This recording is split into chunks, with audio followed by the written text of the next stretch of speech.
오늘 에베소 교회를 향해서 사도 바울이 마음의 소원을 갖고 기도하는 내용입니다. 기도하는 내용도 그렇지만 그 기도의 자세가 오늘 사도 바울은 말하기를 내가 무릎을 꿇고 빈다 하는 말을 하고 있습니다. 사실 신앙의 힘이란, 말씀과 성령의 힘이란 대단해요. 한 인간을 그 고집 많고 많이 배웠고 똑똑하다가 오고 장래가 촉망되는 한 청년을 주님께서 사로잡아서 복음의 일꾼으로 세우시고 그 많은 고통 가운데서도 끊임없이 기도하면서 인생들과 그 사회와 국가와 민족을 주님 앞으로 굴복시킨 이 놀라운 복음의 힘. 우리는 늘 예수 믿는 믿음, 변함없이 어려움 없이 교회를 다니는 이 은혜, 이것이 얼마나 아름답고 멋지고 좋은 것인지 잘 모릅니다. 어려움 없으니까요. 그러나 극적인 삶의 변화를 체험한 사도에게는 그리스도의말로 삶의 전부인 것입니다. 자기에게 나타났던 우리 주님께서 그에게 주신 복음과 소명을 통해서 자신이 변화되고 사회가 변화되고 민족이 변화되는 꿈을 꾸면서 일생을 바쳤던 그 배경은 무엇일까? 그것은 우리 주님께서 원하셨던, 그리고 주님의 원함을 위해 뜻을 굽히지 않고 일해왔던 사도 바울의 이 신앙의 모습, 무릎을 꿇고 비는 그 모습입니다. 여러분들에게 무릎을 꿇지 마라, 머리 숙이지 마라 하는 박해는 없습니다. 우리는 자유롭게 무릎을 꿇을 수 있고 기도할 수 있고 찬송할 수 있고, 그러나 기도 소리도 나오지 못하게 하고 찬송 소리 들리면 금방 잡아가고, 그리고는 신앙을 파괴하는 그런 악한 사회의 모습에서 우리가 살았더라면 우리의 모습은 어땠을까? 무릎을 꿇고 빈다는 것은 그렇게 간단한 건 아닙니다. 그것은 주님이 내 속에 와 계셔야 하고 성령의 은혜를 체험했어야 되고 내 기도가 얼마나 유력한 힘을 발휘하는가를 인정하는 사람에게는 무릎을 꿇는 기도는 삶의 전부입니다. 오 하나님, 기도의 삶을 살게 해 주옵소서. 기도했던 지난날의 위대한 신앙의 사람들, 기도하면 됐지 뭐가 모자라서 기도를 원하느냐라고 말할지 모르지만, 여러분들 인간 마음속에 들어있는 죄성과 또 기독교인을 바라보는 세상적인 눈총과 신앙을 방해하는 악한 집단이 주변에 있을 때 우리는 함부로 무릎 꿇을 수가 없는 처지라고 말할 수 있습니다. 참 한 인간을 변화시키고 성숙하게 하는 성도의 비결이 뭐냐 그러면 그것은 바로 주님 앞에 꿇는 무릎의 모습에 있다고 할 것입니다. 그런데 또 신기한 게 있습니다. 그것은 예수를 믿으면서도 겸손하게 무릎을 꿇는 것 없고 그저 말만 많이 하고 여기저기 다니면서 세상의 악한 것과 나쁜 것을 보고 그것이 인생의 전부인 것처럼, 그것이 교회의 전부인 것처럼 그런 말만 늘어놓는 불행한 사람들도 또 우리 주변에는 있을 수도 있다는 것입니다. 믿는 믿음이 얼마나 소중한지를 깨닫고 점점 성숙한 신앙의 길로 나아가는 축복된 모든 성도들 되시기를 바랍니다. 우리가 마시는 공기는 얼마나 좋은 겁니까? 얼마나 흔한 겁니까? 저는 집에서 있다가 집을 나서면 습관처럼 큰 긴 호흡을 합니다. 바로 오지 않고 한 바퀴 돌다가 또 여기 오면서 꼭 잠깐 2, 3분 동안이라도 이 맑은 공기의 힘을, 고마움을 마음에 가득 담아둡니다. 근데 어떤 사람들이 이 맑은 공기가 얼마나 소중한 줄을 모르고 좁은 공간 안에서 그래서 담배를 펴대고 그걸 가지고 또 남의 그 공기를 마시게 하고, 공항에 보면 한쪽 구석에 흡연실이 있는데 밖에서 보면 뿌예요. 물론 그것도 자기 마음대로 되는 거 아니기 때문에 그냥 그 속에 들어갈 수밖에 없지요. 근데 하나님께서 활짝 열린 공간에서 맑은 공기를 호흡하는, 그래서 나쁜 거 다 내어버리고 맑은 공기를 호흡하면 얼마나 좋을까. 마찬가지로 신앙의 모습은 늘 우리 곁에 다가와 있습니다. 우리가 어떤 것을 바라보고 어떤 마음의 자세를 갖느냐에 따라서 신앙은 그저 그런 것이고, 또 어떤 사람에게는 신앙은 생명보다 소중한 것이기 때문에 우리는 믿음을 따라 살되 그 믿음이 얼마나 소중한지를 깨닫고, 혹시 여러분들 귀에, 눈에, 여러분들 우리 삶의 주변에 그런 복음 속에 있으면서도 복음의 가치를 알지 못하는 사람이 내뱉는 말에 너무 이렇게 신경 쓰지 마시고 믿음의 가치를 귀히 여기는 우리 복된 성도들 되시기 바랍니다. 어떤 교회 가서 이렇게 집회를 해보면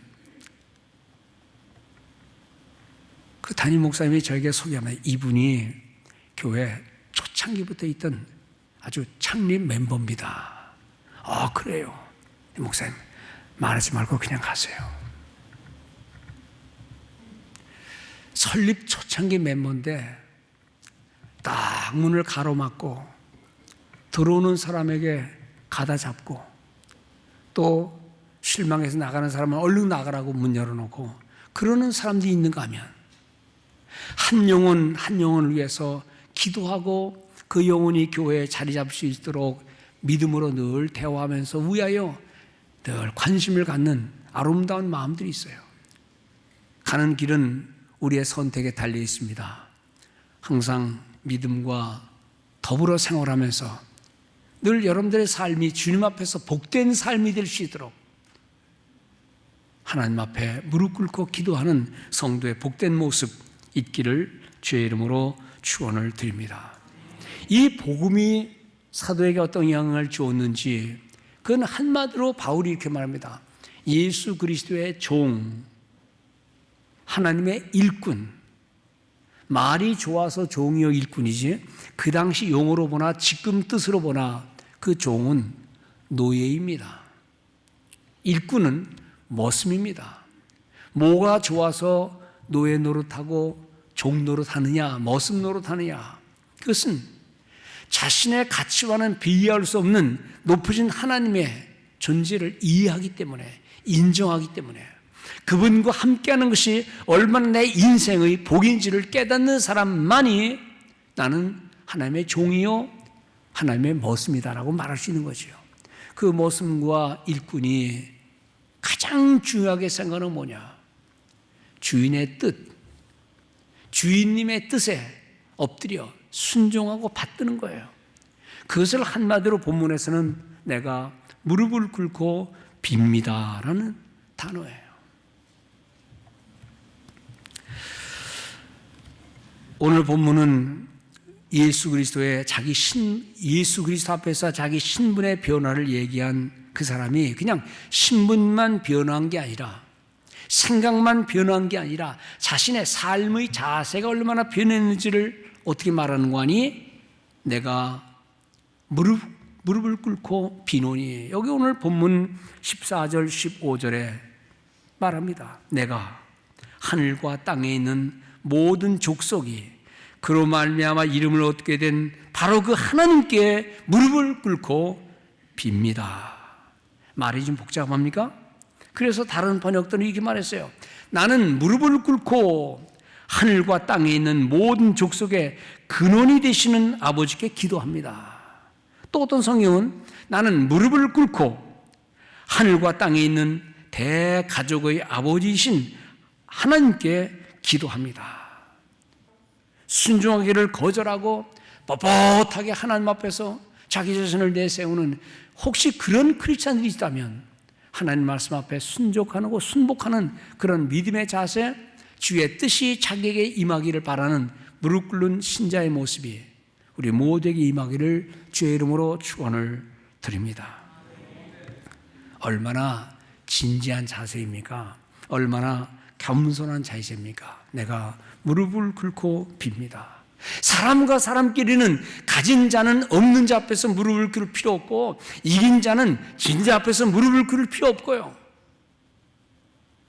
그러나 이런 무릎은, 사도가 말하는 이 무릎은 졌기 때문에, 없기 때문에, 넘어졌기 때문에, 실패했기 때문에 그래서 무릎 꿇는 게 아니에요. 사람을 향해서는 떳떳하게 다 말할 수 있지만 하나님 앞에서는 자신의 죄인됨과 순종하는 종의 자세를 끊임없이 가져서 그는 기도할 때마다 무릎 꿇는 모습을 보였다는 거예요. 저는 새벽 기도 끝나고 이렇게 올라와서 여기서 기도합니다. 누군가 여기다가 담요를 갖다 놔서 목사님 편하게 앉으세요 그랬어요. 또 지나니까 어떤 분이 따스한 전기 패드를 갖다 놓고 목사님 추운 겨울에 춥지 않게 해주세요. 그래서 제가 그걸 보면서 양심의 가책을 느껴요. 제가 처음 예수 믿을 때 그때는 그 교회당에 의자가 없었습니다. 그냥 방석만 있었습니다. 다 예배 드리면 무릎을 꿇고 예배를 드렸어요. 저는 여기 방석에 앉아서 무릎을 꿇는 게 아니라 그냥 안다리를 하고 앉았는데 그 다리를 앉을 때마다 제 아버님이 생각이 납니다.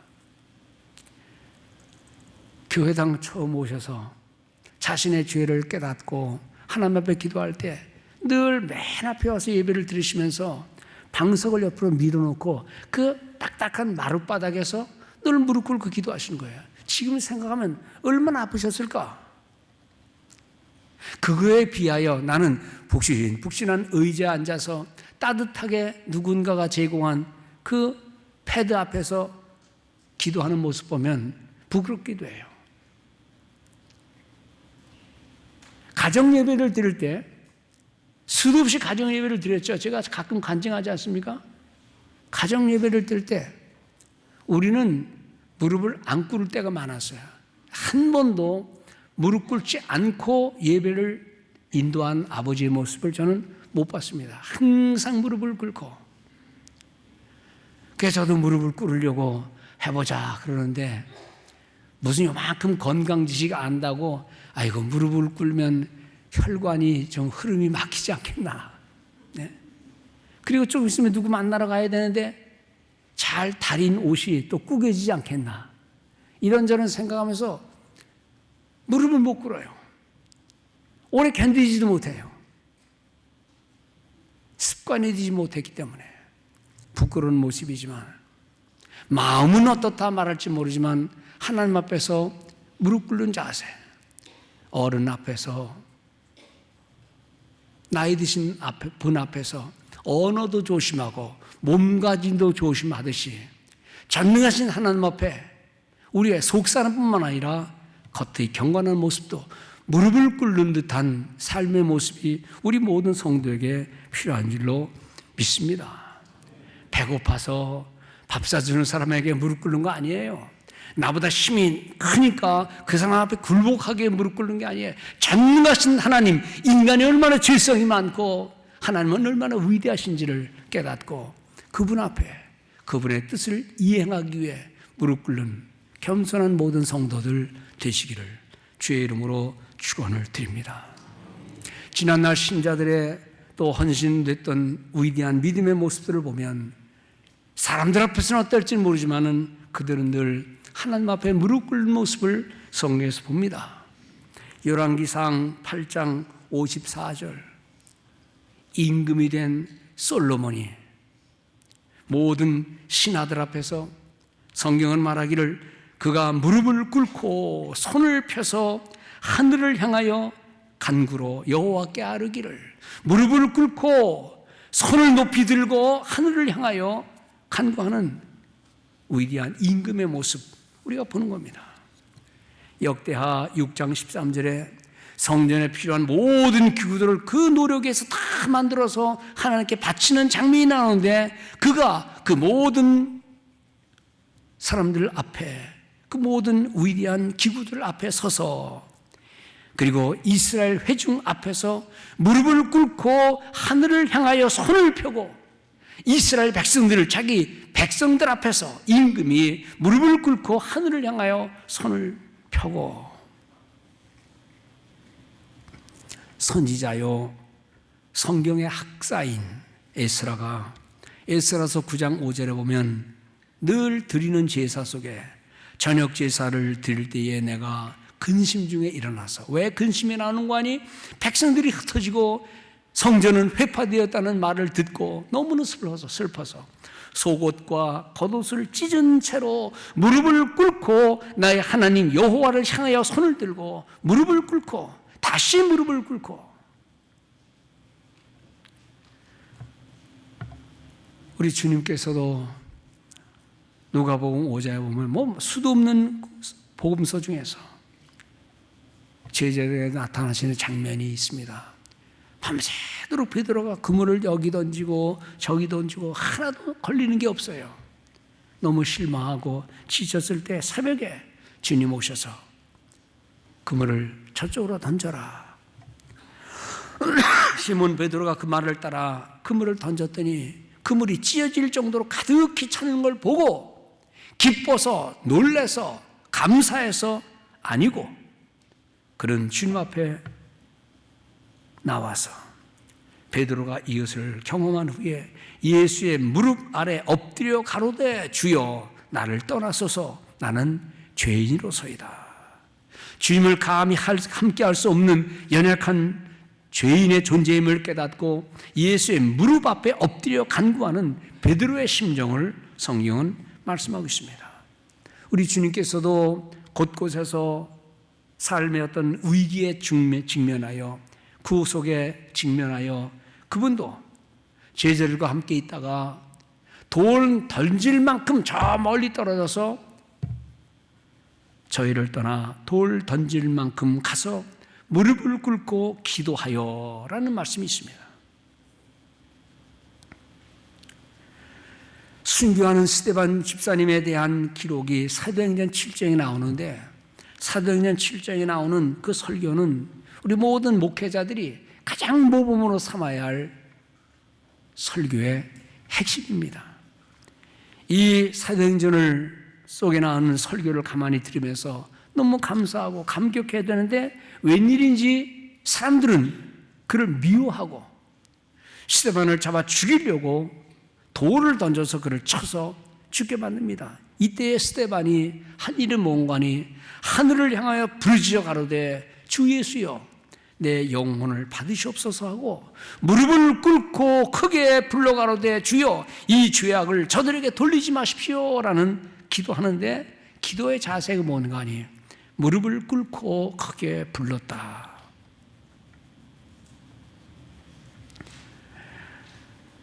도망가기에 바빴어야 할, 왜 이러냐 하고 돌을 다 막아야 할 스데반의 모습에서 그는 그 장면에서도 무릎을 꿇고 소리를 질러 기도했다. 사도행전 9장에는요 착한 어떤 여인이 나오는데 그 여자가 얼마나 착한 일을 많이 했는지, 그런데 무슨 사연인지 세상을 떠났습니다. 사람들이 그 시신을 놓고 눈물을 흘리면서 애석해 하는데 베드로가 오더니 그들을 잠시 나가 있으라 그래 놓고 그가 하는 기도의 모습이 나옵니다. 무릎을 꿇고 기도하고 돌이켜 시체를 향하여 가로되 다비다야 일어나라 하시니 무릎을 꿇고 기도하고 죽은 시신 앞에 절망의 순간에 남들이 다 울어대는 그 절망의 순간에도 그는 무릎을 꿇고 기도했다.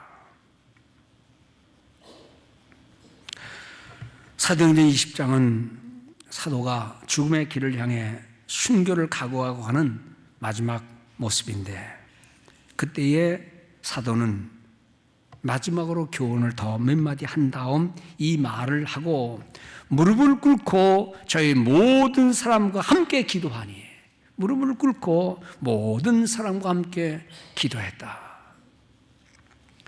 사도행전 21장에도 역시 배를 타고 가다가 바닷가에 잠시 있는 동안 사람들을 전송하고 그리고 보내는 바울 일행의 모습이 나오는데, 이 여러 날을 지난 후 우리가 떠나갈새 저희가 다 그 처자와 함께 성문 밖까지 전송하거늘 우리가 바닷가에서 무릎을 꿇어 기도하고 서로 작별을 했다. 마지막 작별의 장면 속에 신약의 성도들, 구약의 성도들, 훌륭한 믿음의 사람들은 없어서, 배고파서, 넘어져서, 병들어서가 아니고 어떤 순간에도 하나님 앞에 경건한 믿음의 자세, 무릎을 꿇는 그런 모습들을 성경은 우리에게 교훈으로 보여주고 있습니다. 무릎은 아무나 꿇는 게 아닙니다. 그것은 형식의 문제도 아닙니다. 무릎을 꿇는 것은 목숨을 구걸하기 위해서, 좀 더 연명하기 위해서 내가 실패했을 때가 아니라 하나님을 의식하는 모든 성도가 삶의 어떤 순간에라도 늘 기도하는 믿음의 모습을 우리에게 교훈해 주고 있습니다. 우리가 살다 보면은요, 내가 할 수 있는 일이 있고 내가 할 수 없는 게 있어요.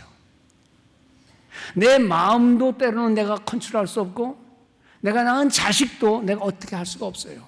웬만한 건 돈이면 다 됩니다. 친구 잘 만나면 됩니다. 그저 재물 있으면 대충 문제는 해결을 할 수 있습니다. 머리만 좀 쓰면 해결됩니다. 그러나 우리는 그런 일만 당하는 건 아닙니다. 때로 내가 할 수 없는 일에 당면할 때에 에라 모르겠다, 운명에 맡기자 하고 그냥 때를 기다리자 하고 그저 세월이 가면 되겠지. 하지만 잠을 자고 일어나면 그 문제는 날아가지 않습니다.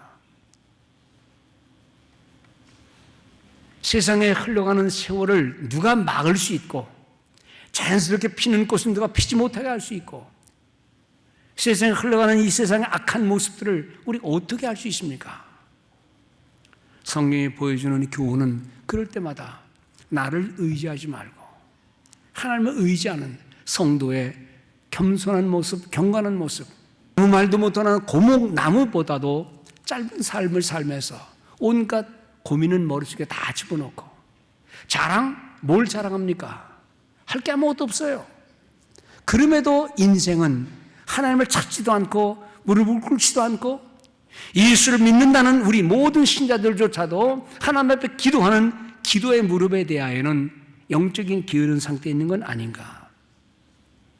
내 생각, 내 경험, 얘라 되는 대로의 모습이 아니라 순간순간마다 때로는 고난이 올 때에, 뭔가 순조롭지 않게 생각될 때에 하나님이 나는 믿음이 없습니다라는 이 진실한 고백 속에서 우리는 하나님 앞에 무릎을 꿇는 기도의 정신을 가지고 늘 주님 앞에 기도하는 성도들 되시기 바랍니다. 무릎을 꿇고 하나님을 향하여 기도하는 그 모습 참 중요하죠. 내용은 조금 이따 말하고 우리는 우리의 삶에서 하나님을 향하여 우리의 모든 인격을 드리고 겸손한 모습으로, 사람과 사람끼리는 뭘 좀 높아질 수 있고 자랑할 수 있지만은요, 인생을 지으신, 온 우주를 창조하시고 운행하시는 하나님 앞에서는 우리는 그 뜻에 순종할 수밖에 없다는 사실을 깨닫고 기도의 무릎을 잃지 않는 성도들 되시기 바랍니다. 사실은 습관적으로 하는 기도도 중요합니다. 그러나 습관이라는 것은 뜻 없이 그냥 되는 대로 하는 게 아니라 우리의 무릎을 꿇는 기도는 반드시 목표가 있고 행하고자 하는 방향이 있다는 겁니다. 뜻없이 무릎 꿇는 그 복종 아니요, 운명에 맡겨 사는 그 생활 아니라 우리의 믿음이 치솟아 독수리 날듯이 주 뜻이 이루어지이다 외치며 살아니, 이 설교를 준비하면서 제가 그래, 우리의 무릎을 꿇어야 하는 것은 그냥 형식도 아니고 어쩔 수 없어서가 아니라 어떤 의지를 가지고 뜻을 갖고 하나님 앞에 무릎을 꿇고 기도하는 것이다. 하나님, 내 무릎 좀 강하게 해 주십시오. 이 찬송가 460장이 나오는데요, 뜻없이 무릎 꿇는 그 복종 아니요. 여러분들 함께 우리가 화면에 나오는 찬송 가사를 읽으면서 함께 찬송 부른 후에 함께 말씀을 또 나누도록 하겠습니다.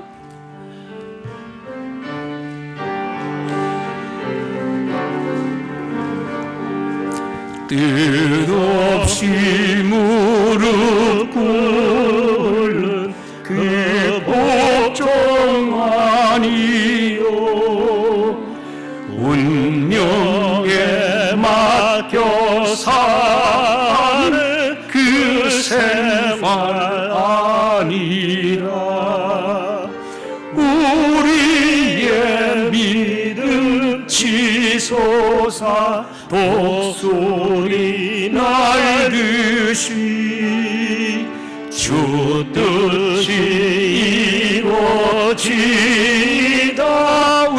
외치며 사나니. 뜻없이 무릎 꿇는 게 아니라 주 뜻이 이루어지이다, 하나님의 뜻이 내 삶에서 이루어지이다라는 그 기도의 제목을 가지고 무릎 꿇자는 말입니다.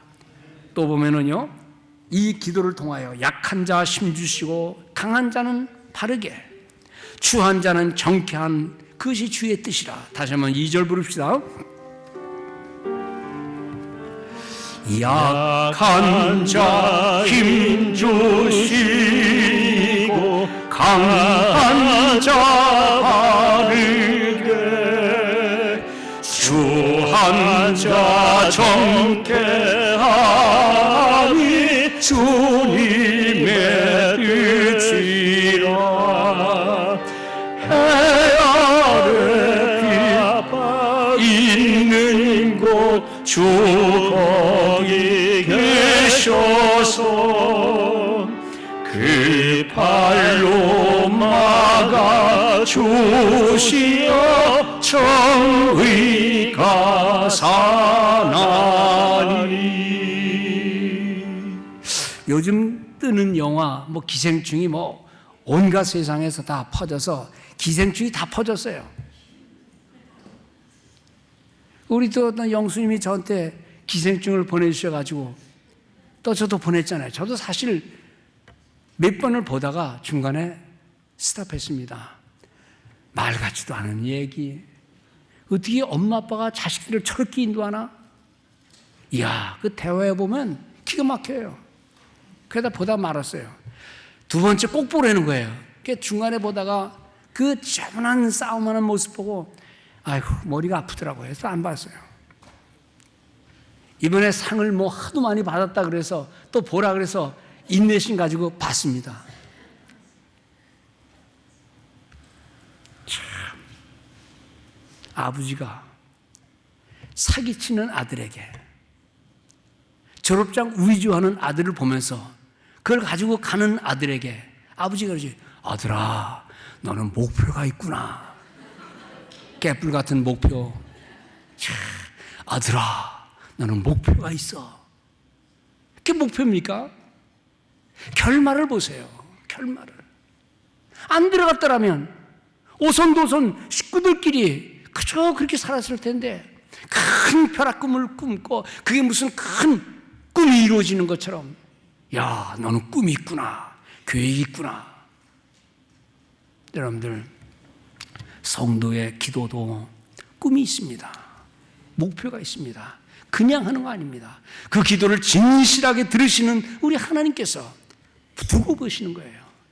이루어주시는 거예요. 끊임없이 믿음을 갖고 하나님 앞에 크고 작은 마음의 소원, 그러나 이 기도를 통하여 내 소원이 이루는 게 아니라 하나님 당신의 뜻이 이루어주시기를 원합니다. 기도하는 우리 모든 성도들 되시기 바랍니다. 그래서 오늘 16절에 보면 그 기도의 내용이 뭐냐, 기도의 목표가 뭐냐. 16절 보면 그의 영광의 풍성함을 따라, 되는 대로가 아니라 그분의 영광의 풍성함을 따라 그의 성령으로 말미암아 너의 속사람을 능력으로 강건하게 하시옵고. 기도의 결론은 뭡니까? 너의 속사람을 능력으로 강건하게 한다. 그 기도의 핵심을, 속사람이 강건해지기를, 그걸 어떤 성경은 이렇게 말했어요. 여러분들의 내적 인간의 모습이 굳세게 되기를. 내적 인간의 모습, 겉으로 보이는 모습, 남들이 바라보는 내가 아니라, 남들이 말하는 여러분들이 아니라 내가 나를 바라보는 하나님의 모습 속에서 내적인 모습. 얼마나 현대인들은 겉을 잘 꾸밉니까? 은혜 없으면서도 강단은 아름답게 꾸미려고 하고, 은혜 없으면서도 이런 아름답게 다 꾸미려고 하고, 아무것도 아닌 인간이 겉은 잘 꾸며서 사람들의 외모를 바라보고 그걸 좋아하게 만들어서 결국 기생충 같은 그 영화의 결말이 나오는 거 아닙니까? 내적 강건, 내적 인간, 내면의 아름다운 모습들. 제가 얼마 전에 잡지를 보니까 오늘날 현대인들이 얼마나 잘 먹고 있는지 아주 어릴 때부터, 그래서 거기에 뚱뚱한 아이가 있어요. 뚱뚱한 아이. 근데 그렇게 써 있어요. 뚱뚱한 아이. 그러나 힘 없는 아이.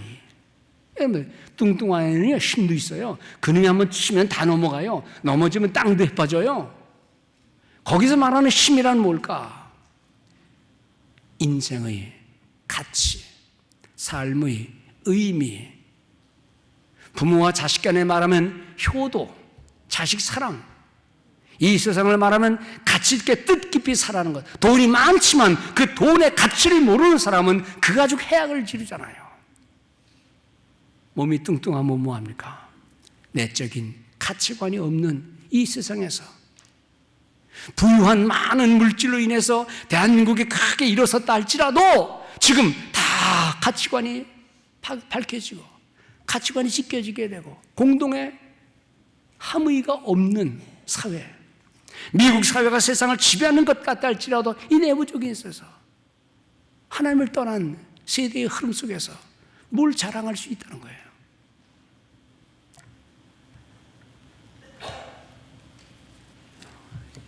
나무가 꽃을 많이 피고 있어요. 그 꽃의 결론은 열매여야 합니다. 그런데 열매는 안 보이고 잎만 무성한, 신앙의 세월은 긴 세월을 보냈지만 하나님 앞에 헌신 없고 복음에 대한 이해 없고 그냥 교회 다닌 연수만 길다 그러면 어찌 그를 훌륭한 크리스찬이라고 말할 수가 있느냐 이거예요. 이리저리 분주하게 스케줄을 따라 막 움직이지만 사실 자기 자신 속에 있는 내면의 강건함이 없는, 주관성이 없는, 주님의 사랑과는 거리가 멀고 헌신 없는 분주함으로 세상을 산다면 하나님이 바라보실 때에 뜻깊은 의도를 갖지 않는 삶의 분주함이 무슨 의미가 있느냐 이거예요. 수많은 사람들, 교회 안에 사람이 꽉 찼다 할지라도 이 속에서 방향과 목표와 의미가 그리스도의 의도와 관계없는 사람이라면 우리는 그런 사람들을 성도들 그러지 않고 오합지졸 그렇게 말합니다. 긴 세월을 살면 뭐합니까? 그 속에 하나님의 의도된 하나님의 약속이 없고 육신적인 긴 세월만 지낸다면 그 무슨 자랑거리가 될 수 있어요? 사사기 7장에 보면 밀려오는 미디안의 군대들, 성경의 표현대로 하면 아주 바다의 모래처럼 잔뜩 몰려오는 적군들 앞에 이스라엘 백성들은 혼비백산합니다. 난리 났습니다.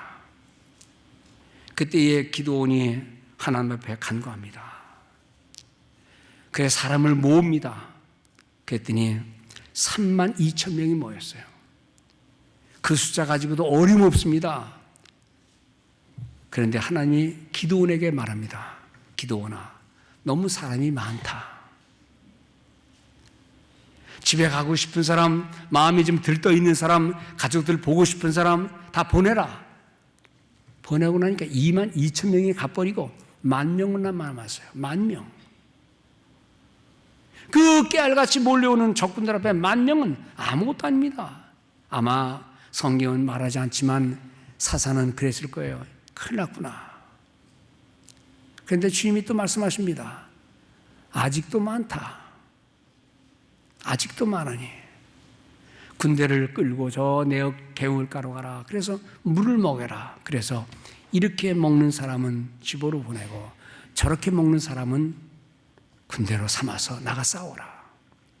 조심스럽게 손에 물을 대고 살피면서 먹는 그 사람을 계수하니까 300명이에요. 그리고 전쟁은 대승을 거두게 됩니다. 사람이 많고 적으면 문제가 아닙니다. 재물이 많고 적음도 문제가 아닙니다.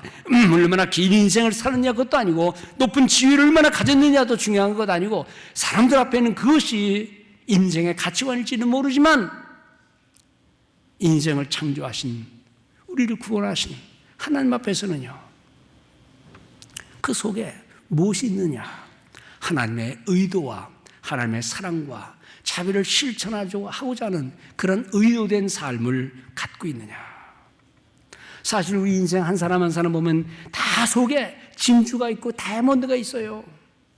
그런데 속 사람 내면의 인격이 아닌 외적인 것 때문에 그걸 다 무시하고 살고, 그러다 보니 하나님 멀리하고, 그러다 보니 무릎 꿇는 일은 별 중요한 것처럼 생각하지 않고 살아가는 겁니다.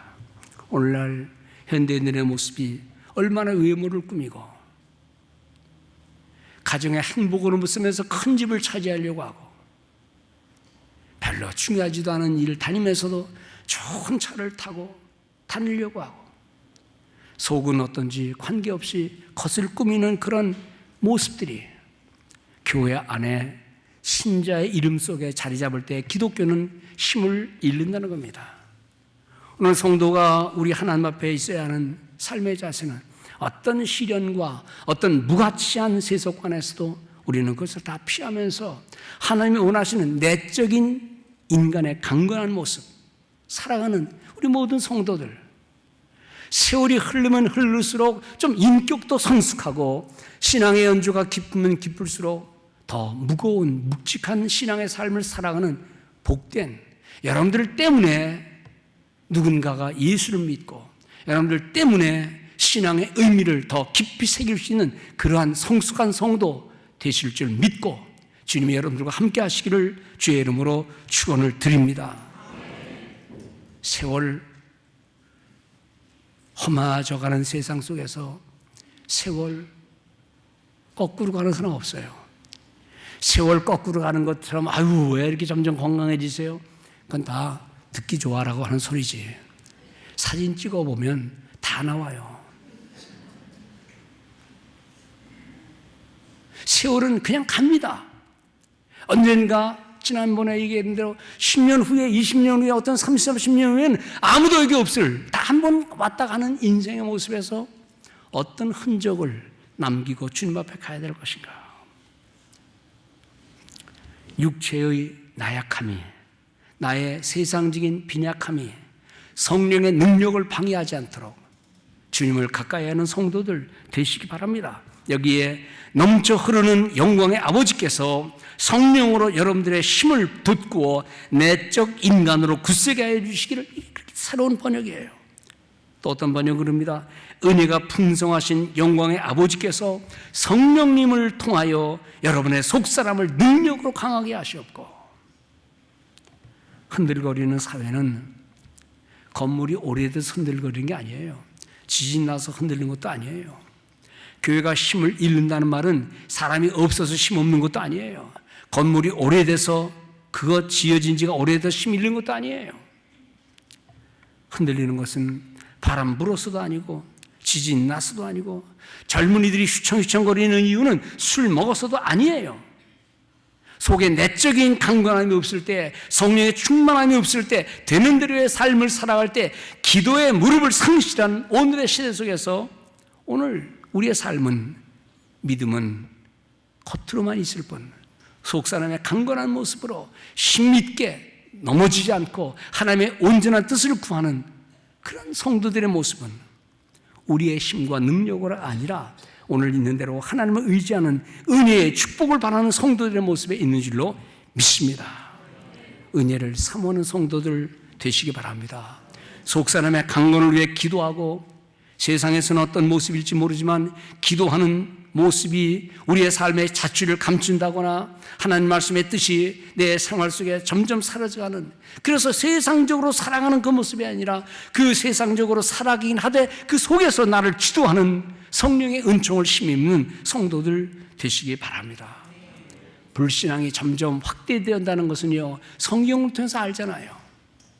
이럴수록 우리는 주님의 은혜를 더욱 간절히 붙잡고, 오 하나님, 이 어두워가는 시대에 믿음으로 우리를 기도의 사람들로 만들어 주옵소서. 속사람의 강건함으로 기도의 불을 밝히고 세상을 밝게 하는 일에 앞장서는 교회와 내가 되게 해주옵소서. 기도하면서 그런 마음을 갖고 우리 찬송 부릅시다. 510장 찬송, 하나님의 진리 등대 길이 길이 빛나니.